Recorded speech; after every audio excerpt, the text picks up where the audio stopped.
Hello friends, नए blog में आप लोग का स्वागत है। आज लाठी वाले बाबा गोदावरी नदी का जन्म कैसे हुआ इसकी कहानी बताएंगे। गोदावरी नदी का जन्म।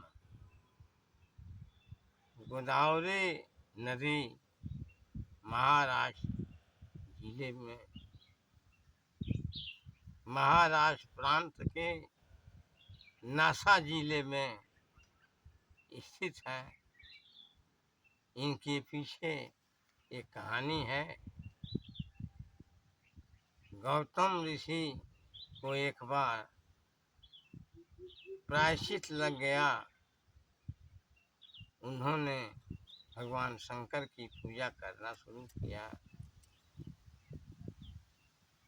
भगवान शंकर के 12 ज्योतिर्लिंगों में यह लिंग मशहूर है, जो गोदावरी नदी की निकट है। गोदावरी नदी एक पवित्र नदी है। सभी भारत की नदियों में ये महान नदी है। यह नदी छत्तीसगढ़ से लेकर तेलंगाना, हैदराबाद, तमाम मध्य प्रदेश होते हुए ये नदी जो है आंध्र प्रदेश तक बहती है। ऐसा है कि ये नदी जो है ब्रह्मगिरी पर्वत से निकलकर बहती है।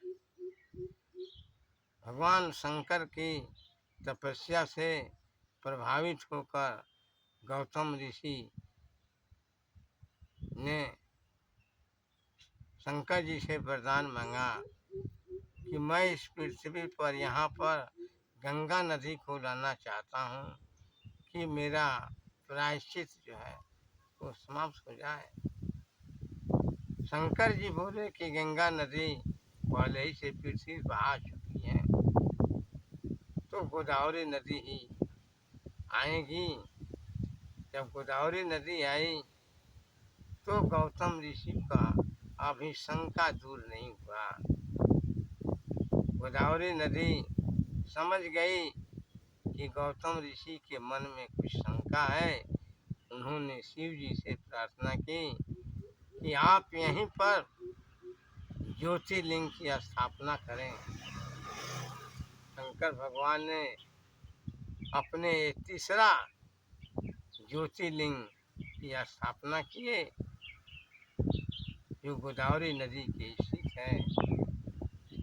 आज वो स्थान त्र्यंबकेश्वर के नाम से स्थित है। कहा जाता है कि भगवान शंकर की 3 नेत्र थे। 3 नेत्र होने के कारण इनका नाम त्र्यंबकेश्वर कहा जाता है।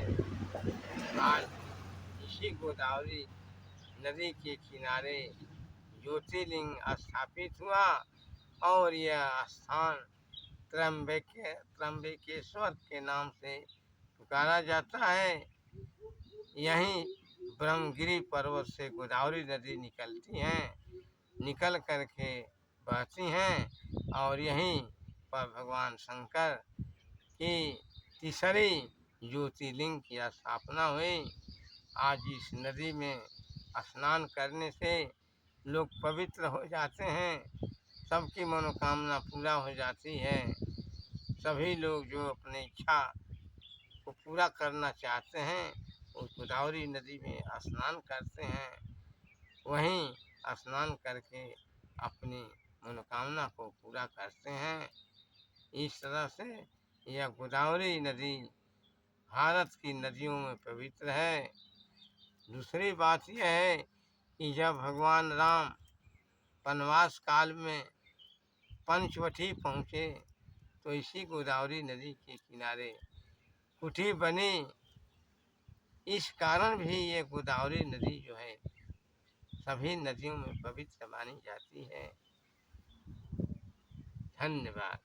ठीक है फ्रेंड्स, लाइक और सब्सक्राइब जरूर करें। धन्यवाद।